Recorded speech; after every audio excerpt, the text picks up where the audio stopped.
Assalamualaikum warahmatullahi wabarakatuh.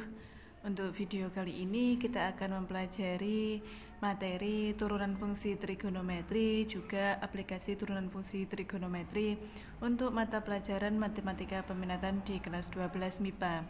Sebenarnya untuk turunan fungsi trigonometri itu tidak berbeda jauh dengan turunan fungsi aljabar yang telah kalian pelajari waktu kelas 11 dulu. Tapi kalau di kelas 11 dulu itu materi turunan itu berada di materi mata pelajaran matematika wajib, tetapi untuk turunan fungsi trigonometri akan kita pelajari di pelajaran matematika peminatan. Itu ya. Tapi sebelum kita belajar keturunan, kalian yang harus ingat-ingat terlebih dahulu kalau ini adalah fungsi, kemudian ini turunannya kan biasanya dilambangkan dengan fungsi itu. Kalau fungsi itu fx, kalau turunannya biasanya dilambangkan dengan f aksen x. Jadi kalau nanti ada sin u, maka nanti turunannya sin adalah cos u dikalikan dengan u aksen, turunan dari isinya u tadi. Kalau di sini ada cos u, maka nanti turunannya menjadi negatif sin u kalikan dengan u aksen. Terus kemudian kalau dia ada tan u, maka nanti turunannya adalah secant kuadrat u dikalikan dengan u aksen. Kalau dia kotan u, maka turunannya adalah negatif cosec kuadrat u kalikan dengan u aksen. Ini yang harus kalian ingat, fungsi turunan-turunan ini.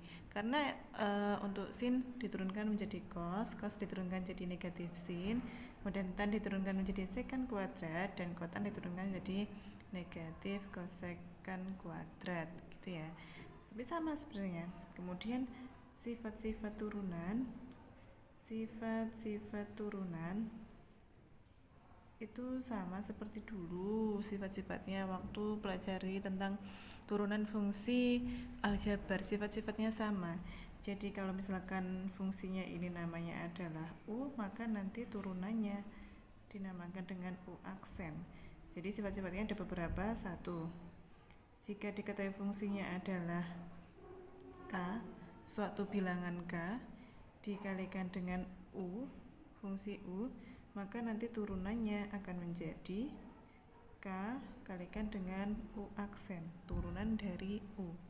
Yang kedua, jika ada penjumlahan fungsi u ditambah atau dikurangi dengan fungsi v, maka nanti turunannya adalah turunan dari fungsi u ditambah atau dikurangi dengan turunan dari fungsi v. Kalau penjumlahan atau pengurangan tidak merubah bentuk. Yang ketiga, jika dia fungsinya adalah berupa perkalian fungsi u kali fungsi v, maka nanti turunannya akan menjadi u aksen, turunan dari u kalikan dengan v ditambah dengan fungsi u dikalikan dengan turunan v. Ini jika perkalian. Jadi kalau nanti ketemu turunan fungsi dan dia berupa perkalian, untuk turunannya tidak bisa langsung diturunkan turunan fungsi u kali fungsi v, tidak. Akan tetapi turunannya akan menjadi turunan dari fungsi u kali fungsi v ditambah dengan fungsi u kalikan dengan turunan fungsi v. Kemudian yang keempat adalah apabila dia berupa pembagian fungsi u dibagi fungsi v. Nah, di sini agak mirip dengan perkalian ya. Jadi turunan u kalikan dengan v dikurangi dengan u kali turunan v dibagi dengan v kuadrat, fungsi v kuadrat. Ini adalah untuk pembagian. Selanjutnya, jika dia berupa perpangkatan, f aksen adalah fungsinya berupa u pangkat n, maka nanti turunannya akan menjadi fungsi n, bilangan n kalikan dengan fungsi u ini dipangkatkan dengan n kurangi 1, masih dikalikan lagi dengan turunan dari fungsi u. Ini sifat-sifatnya harus dihafalkan. Jadi sebelum kita belajar ke konsep turunan fungsi, maka terlebih dahulu kita harus tahu bahwa ini rumus-rumusnya ini. Turunan sin adalah cos, turunan cos adalah negatif sin, turunan tan adalah secant kuadrat, dan turunan kotan adalah negatif cosecant kuadrat.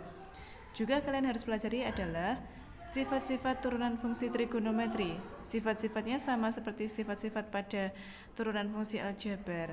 Jadi kalau bilangan dikalikan dengan fungsi, hasilnya adalah bilangan, turunannya berupa bilangan dikalikan dengan turunan fungsi.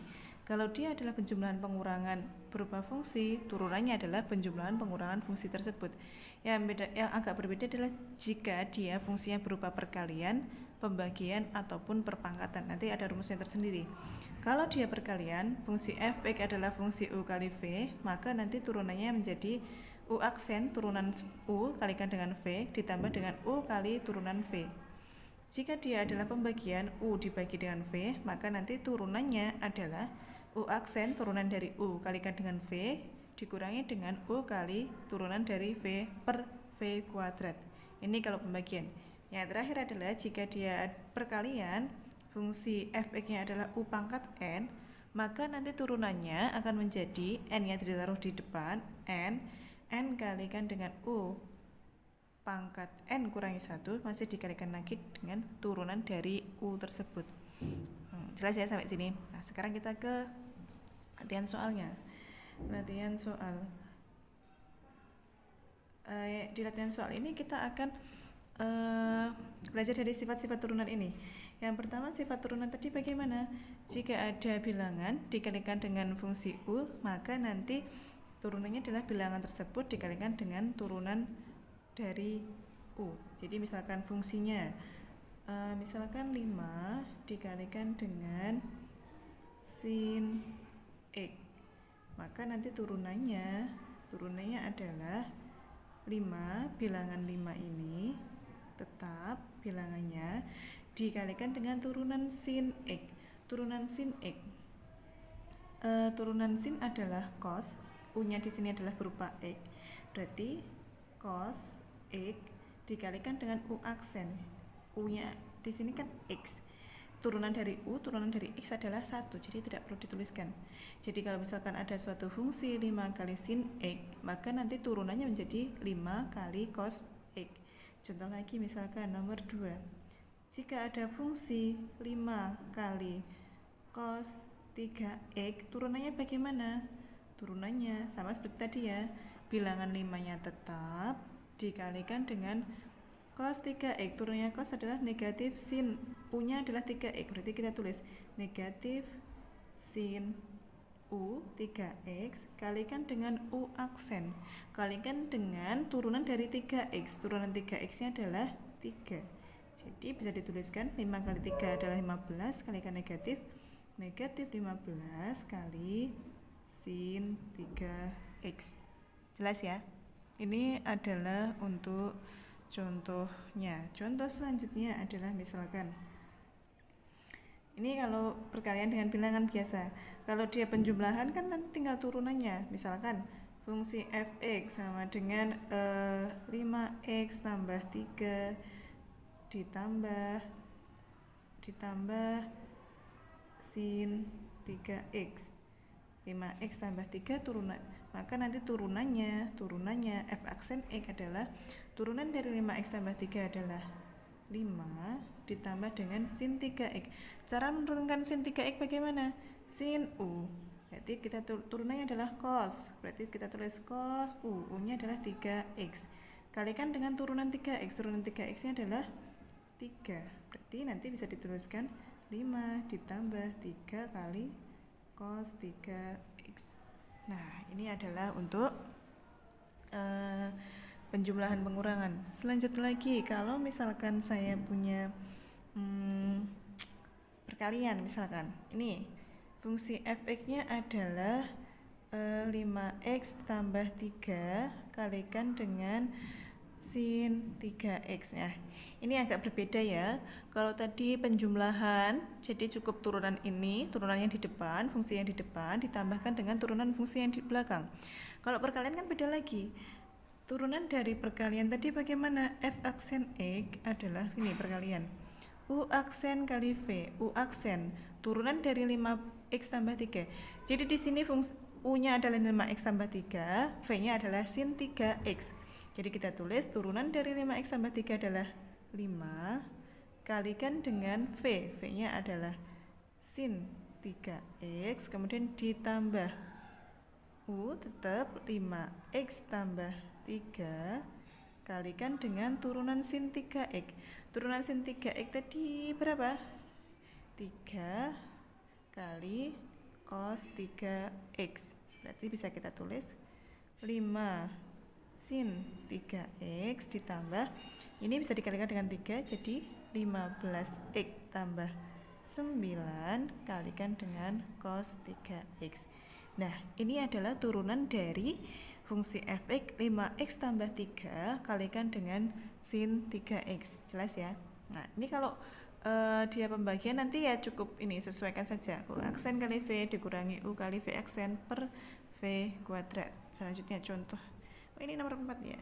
Ini kan 1, 2, 3, 4. Terakhir nomor 5. Nomor 5 misalkan saya mau pakai yang bentuk pangkat, misalkan fx-nya turunannya fungsi fx-nya adalah cos pangkat 3x misalkan. Sebenarnya bentuk cos pangkat 3x itu sama seperti cos 3x dalam kurung kesemuanya dipangkatkan dengan 3 gitu. Jadi kalau ada bentuk pangkat di sini di antara cos dengan sudutnya itu artinya kesemuanya sama dipangkatkan. Cos pangkat 3x sama dengan juga cos 3x, semuanya dipangkatkan dengan 3. Nah, kalau sudah seperti ini kan sama seperti bentuk perpangkatan. F aksen sama dengan fungsinya adalah U pangkat N, maka turunannya menjadi U-nya yang mana dulu? U-nya adalah cos 3x. N-nya berapa? N-nya adalah 3. N-nya 3, cos 3x-nya adalah U. Maka turunannya menjadi N. N-nya adalah 3. Terus kalikan dengan U. U-nya tadi berapa?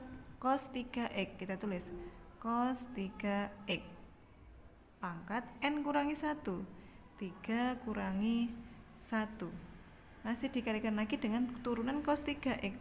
Tadi sudah ya, sudah dijelaskan di atas tadi kalau turunan dari cos 3x adalah negatif 3 kali sin 3x. Nah, jadi penulisannya adalah nih 3 kali min 3 min 9 terus kalikan dengan cos 3x pangkat 2 kalikan dengan sin 3x sama dengan min 9 kali cos kuadrat 3x dikalikan dengan sin 3x. Nah, ini adalah contoh sederhana bagaimana menurunkan fungsi trigonometri. Fungsi trigonometri di sini maksudnya adalah dia dalam bentuk sinus, kosinus, dan tangen. Nah, jelas sampai sini? Nah, kita lanjutkan lagi. Setelah kita dari turunan fungsi trigonometri, maka kita akan melanjutkan dengan aplikasi turunan fungsi trigonometri. Untuk aplikasi turunan fungsi trigonometri ini kita lebih mengarah ke bagaimana mencari titik stasioner suatu fungsi, juga fungsi naik dan turunnya. Kita ke titik stasioner terlebih dahulu. Titik stasioner. Jadi kalau titik stasioner terus kemudian fungsi naik dan fungsi turun. Fungsi naik dan fungsi turun.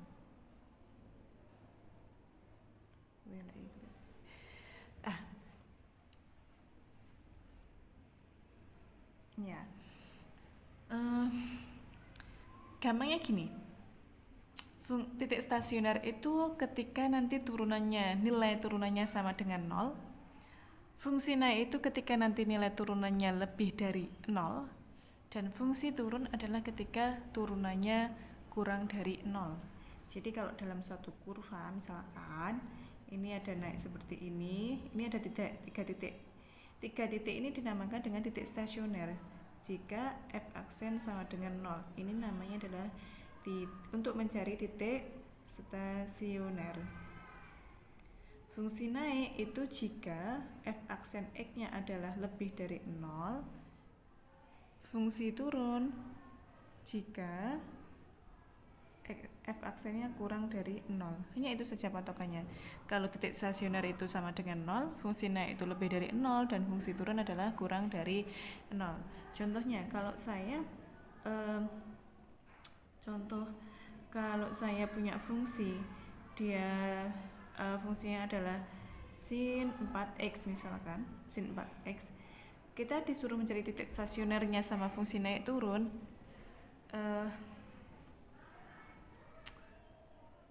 Gimana ya? Kalau kita disuruh mencari titik stasioner, misalkan soalnya seperti ini. Tentukan titik stasioner fungsi fx sama dengan sin 4x. Di sini ketentuannya x-nya antara 0 derajat sampai dengan 180 derajat. Berapa titik stasionernya? Kemudian tentukan juga berapa fungsi naik dan juga fungsi turunnya. Jadi, langkah pertama yang harus kita lakukan adalah mencari turunannya. Jika diketahui fx sama dengan sin 4x, maka turunan dari sin 4x adalah 4 kali cos 4x. Kemudian ketentuan tadi, jika titik stasioner itu jika turunannya sama dengan 0. Nah, kita masukkan di sini. Titik stasioner jika turunannya sama dengan 0, berarti 4 kali cos 4x sama dengan 0. Jadi cos 4x sama dengan 0 dibagi 4. Cos 4x sama dengan 0. Nah, kemudian setelah sampai sini, ini kita ubah dalam bentuk sudut. Cos 4x sama dengan 0. Cos sudut berapa yang nilainya dia adalah 0? Cos sudut berapa? Cos sudut 90 derajat. Ya, ini cos 90 derajat. Dia nilainya adalah 0. Setelah sampai sini, ini kalau kalian ingat, ini sebenarnya adalah sama seperti materi yang dulu pernah kita pelajari di materi matematika peminatan kelas 11 semester pertama, yaitu persamaan dasar trigonometri. Jika ketemu bentuk ini, cos x sama dengan cos A, maka untuk mencari nilai x-nya ada dua cara. X sama dengan A ditambah K kali 360 derajat. Yang kedua adalah X sama dengan negatif A ditambah K kali 360 derajat. Nah, ini jelas ya. Sekarang kita selesaikan pakai cara yang pertama terlebih dahulu. X sama dengan A ditambah K kali 360 derajat. Tadi bentuknya adalah cos 4x sama dengan cos 90 derajat. Berarti x-nya berapa? 4x sama dengan 90 derajat ditambah K kali 360 derajat. Jadi x sama dengan, ini kesemuanya dibagi dengan 4. 4x dibagi 4 adalah 4x dibagi 4 adalah x. 90 derajat dibagi 4 berarti 22,5 derajat ditambah K kali 360 derajat dibagi dengan 4 adalah 90 derajat. Nah, ini bentuknya. Kemudian kita masukkan, jika K-nya 1, konstantanya 0 dulu, maka nilai X-nya kita masukkan. X 22,5 ditambah K-nya diganti dengan 0. 0 kali 90 adalah 0, berarti jawabannya adalah 22,5. Kemudian kita lihat lagi. Soalnya tadi adalah X antara 0 derajat sampai dengan 180 derajat. Berarti 22,5 ini termasuk juga himpunan penyelesaian X-nya. Yang kedua, jika K-nya kita ganti 1, X sama dengan 22,5 ditambah 1 kali 90. 90 kali 22 ditambah dengan 22,5, nilainya adalah 112,5 derajat. Terus yang ketiga, jika K-nya kita ganti 2, X sama dengan, kalau kita ganti 2 kali 90, 180 tambah 22,5 berarti 202,5. Sedangkan ketentuan tadi adalah X antara 0 sampai dengan 180 saja. Berarti ini karena sudah lebih dari 180 derajat, dia tidak termasuk himpunan penyelesaian X. Yang termasuk hanya 22,5 dan 112,5. Cara yang pertama. Untuk mencari nilai X-nya atau titik stasionernya, kita tidak boleh hanya menggunakan salah satu cara, kita harus pakai cara yang dua-duanya. Setelah tadi X sama dengan A ditambah K kali 360, yang kedua adalah X sama dengan negatif A ditambah K kali 360 derajat.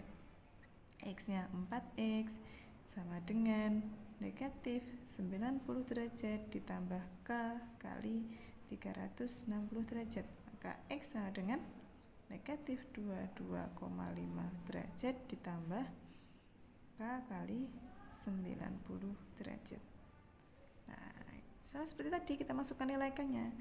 Jika K-nya 0, maka X sama dengan 0 tambah negatif ini tetap ya, negatif 22,5 derajat. Kita lihat ketentuannya, X lebih dari 0, berarti ini tidak termasuk. Kita lanjutkan lagi, K-nya 1, maka X sama dengan 1 kali 90 dikurangi 22,5, jadinya berapa? 67,5 derajat. Dia termasuk juga antara 0 sampai dengan 180. Jika K-nya kita ganti 2, maka X sama dengan 2 kali 90, 180 dikurangi dengan 22,5 menjadi 157,5 derajat. Dia juga termasuk. Yang terakhir, jika K-nya 3, X sama dengan 3 kali 90, 270 dikurangi 22,5 adalah 247,5. Jadi tidak termasuk. Nah ini ya. Berarti yang termasuk titik stasionernya berapa saja? 22,5 derajat, 112,5 derajat, 67,5 derajat, dan 157,5 derajat. Nih, jadi kalau kita tuliskan titik stasioner itu ada berapa saja? Stasioner berarti ada, kita urutkan dari yang paling kecil, 22,5 derajat, 67,5 derajat, 112,5 derajat, dan 157,5 derajat. Nah, seperti ini cara mencari titik stasionernya. Jelas ya? Kemudian setelah kita ketemu titik-titik stasionernya, kita buat garis bilangan di sini. Garis bilangan di sini kita urutkan. Ini ada berapa sih? Ada sini 0, kemudian ini ada 22,5 derajat, kemudian 67,5 derajat, 112,5 derajat, kemudian 157,5 derajat. Nah, misalkan seperti ini, 180 derajat. Ini ya titik stasioner tadi ada 22,5, 67,5, 112,5, dan 157,5. Nah, setelahnya jika kita ingin tahu mana fungsi naiknya, mana fungsi turunnya, maka kita ambil saja salah satu. Kita lihat, kita tuliskan dulu. Di sini turunan fx-nya adalah 4 kali cos 4x. Nah, misalkan saya mau ambil salah satu titik di sini. Oh, ada titik di antara 22,5 sampai dengan 67,5, ini ada sudut 30 derajat. Saya ambil random saja, terserah mau sudut berapa. Tapi lebih gampang jika dia merupakan sudut istimewa. Jadi nanti ngitungnya kan gampang. Kalau saya misalkan ambil 30 derajat, berarti letaknya di sini ya, 30 derajat itu 4 kali cos 4 kali 30 derajat. Berarti di sini 4 kali cos 120 derajat. 4 kali cos 120 derajat itu nilainya berapa? Nilainya adalah negatif setengah. Berarti di sini min 2. Kita lihat. Hasilnya negatif 2. Tadi ketentuannya adalah ketika dia dikatakan fungsi naik jika turunannya mempunyai nilai lebih dari 0. Kalau dia dikatakan fungsi turun jika turunannya bernilai kurang dari 0. Ini min 2. Min 2 itu di sini. Berarti dia kurang dari 0 atau lebih dari 0? Kurang dari 0. Berarti di daerah ini dia termasuk fungsi turun. Terus kemudian biasanya nanti ini akan selang-seling. Kalau di sini negatif, sini positif, sini negatif, sini positif. Di sini juga positif. Jadi kalau ditanyakan fungsi turunnya, fungsi naik dulu deh. Fungsi naiknya itu berarti yang bagian positif di sini. Dia berarti kurang dari X kurang dari 22,5 karena 0 tadi tidak termasuk titik stasioner, berarti ini saya cukup tuliskan saja X kurang dari 22,5 derajat. Kemudian positifnya lagi yaitu di sini antara 67,5 sampai 112,5. Jadi X lebih dari 67,5 derajat kurang dari 112,5 derajat. Dan yang terakhir di sini 180 kan juga bukan titik stasioner, jadi kita tuliskan saja X lebih dari 157,5 derajat. Itu adalah fungsi naiknya. Fungsi turunnya berarti yang tandanya negatif-negatif, fungsi turun. Ini diantara, jadi fungsi turunnya adalah X lebih dari 22,5 derajat kurang dari 67,5 derajat dan X lebih dari 112,5 derajat kurang dari 157,5 derajat. Sekian materi yang akan kita gunakan untuk penilaian akhir semester. Jika ada pertanyaan silahkan menghubungi saya. Kurang lebihnya saya mohon maaf. Akhiran wassalamualaikum warahmatullahi wabarakatuh.